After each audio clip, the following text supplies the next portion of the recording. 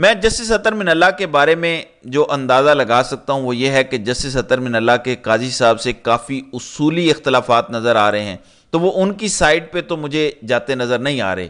پیچھے رہ گئے 3 ججز، ان میں جسٹس منصور علی شاہ، جسٹس یحییٰ آفریدی اور جسٹس جمال خان مندوخیل۔ انہوں نے پاکستان کا مستقبل ڈیسائیڈ کرنا ہے فائنلی۔ اس میں سے ایک بھی جج اگر قاضی صاحب کی سائڈ پہ چلا گیا تو مخصوص نشستوں کے معاملے میں قاضی صاحب حکومت کے حق میں فیصلہ دے دیں گے اور اس کے بعد ایکسٹینشنوں کا طوفان آ جائے گا اور پاکستان تباہی کے گڑھے میں گر جائے گا۔ لیکن دوسری طرف جو بینچ بنانا ہے جس پر میں بات کر رہا ہوں وہ کمیٹی ہے جسٹس منصور علی شاہ، جسٹس منیب اختر اور قاضی فائز عیسیٰ کی۔ اس میں کون سے جج ڈالنے ہیں یہ جسٹس منیب اختر اور جسٹس منصور علی شاہ نے ڈیسائیڈ کرنا ہے۔ اگر اس میں قاضی صاحب کو بٹھا دیا تو بڑی مشکل ہو جائے گی۔ یہ ایسا کیس ہے جس میں قاضی صاحب کو بیٹھنا ہی نہیں چاہیے۔ پاکستان تحریک انصاف نے تو عدم اعتماد کر دیا ہے۔ کچھ رپورٹرز یہ کہتے ہیں کہ اس وقت عدم اعتماد نہ کرتے تو بہتر تھا۔ قاضی صاحب تو ضدی ہیں، وہ تو نہیں بدلیں گے، الٹا تحریک انصاف کو اس کا نقصان ہوگا۔ بھائی کیا نقصان ہوگا؟ قاضی صاحب پہلے سے فیصلہ کر بیٹھے ہیں، مخصوص نشستیں انہوں نے کس کو دینی ہیں، وہ پہلے سے فیصلہ کر بیٹھے ہیں کہ جو ٹریبیونلز کا کیس ہے اس میں وہ جو بینچ بنانے کی کوشش کریں گے وہ ہوگا ہم خیال بینچ۔ لیکن اگر اس بینچ میں انڈیپینڈنٹ ججز بیٹھ گئے، منصور علی شاہ ان پر کھلی چھاپ نہیں ہے کہ وہ نون لیگ کے ہیں یا پاکستان پیپلز پارٹی کو فیور کرتے ہیں یا پی ٹی آئی کو فیور کرتے ہیں، جسٹس یحییٰ آفریدی پر بھی کھلی چھاپ نہیں ہے کہ وہ کس کو فیور کرتے ہیں، جسٹس اطہر من اللہ پر بھی کوئی کھلی چھاپ نہیں ہے۔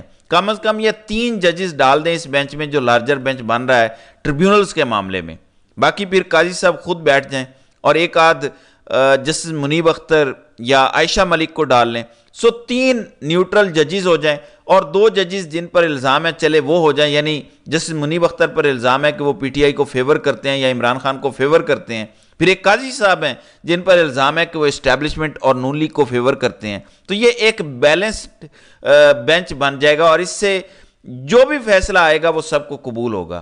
لیکن اگر قاضی صاحب بینچ بنا دیتے ہیں جسٹس حسن رضوی، نعیم اختر افغان، عرفان سادات خان یا محمد علی مظہر کا، تو پھر اس بینچ کی کوئی کریڈیبلٹی نہیں رہے گی اور پھر یہ بینچ تاریخ کے کوڑا دان میں جائے گا، فیصلہ یہاں سے جو مرضی آتا ہے۔ تو یہ 2 کیسز ہیں، انہی سے انٹر لنکڈ ہے عمران خان کا بری ہونا یا نہ بری ہونا۔ ان کیسوں کا فیصلہ عمران خان کے حق میں اگر آ گیا تو عمران خان کو جیل میں کسی کا باپ بھی نہیں رکھ سکتا۔ پھر یہ جو عدت کیس ہے، اس جیسے مزید 50 کیسز یہ بنا لیں، عمران خان نے ہر صورت ستمبر اکتوبر میں باہر آ ہی جانا ہے۔ دوسری جانب جاتے جاتے بتاتا چلوں کہ اسلام آباد ہائی کورٹ کے جسٹس محسن اختر کیانی کے حکم کے بعد آزاد کشمیر کے لاپتہ شہری خورشید احمد کا پتہ چل گیا ہے۔ وزارت دفاع نے عدالت کے سامنے جواب دیا ہے کہ وہ ملٹری کی حراست میں ہیں، جاسوسی کے الزام میں ملٹری کی حراست میں ہیں۔ اس پر جسٹس محسن اختر کیانی کے ریمارکس ہیں کہ چلیں بندے کا پتہ تو چل گیا، آپ قانون کے مطابق متعلقہ فورم سے رجوع کر سکتے ہیں۔ تو جاسوسی کے الزام میں زیر حراست ہونے پر اسلام آباد ہائی کورٹ نے آزاد کشمیر کے لاپتہ شہری کی بازیابی سے متعلق درخواست نپٹا دی ہے۔ دوسری جانب قاسم خان سوری نے لندن میں بڑا جلسہ کیا ہے جو نون لیگ لاہور میں بھی اس وقت کرنے کا نہیں سوچ سکتی، تو ایک لاوا ابل رہا ہے پاکستان تحریک انصاف کی وہ قیادت جو ملک سے باہر بیٹھی ہے، وہ پوری طاقت کے ساتھ ان لوگوں کو بے نقاب کر رہی ہے جو اس گندے دھندے کا حصہ ہیں۔ قاسم سوری نے کیا کہا، یہ چھوٹا سا کلپ ملاحظہ کریں۔ جو اپنی آنا کی خاطر اس نے پاکستان کی عوام کا نہیں سوچا، بڑے کا نشان لیا، ہمارے انٹرا پارٹی الیکشن کو نہیں مانا۔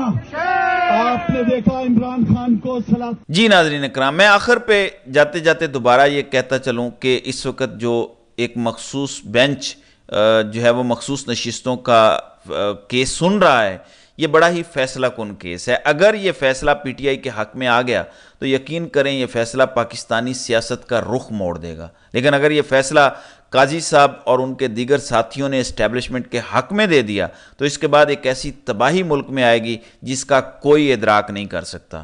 تو ناظرین کرام، آپ کی اس ویڈیو کے حوالے سے کیا رائے ہے؟ آپ اپنی رائے کا اظہار کامنٹ سیکشن میں ضرور کیجیے گا۔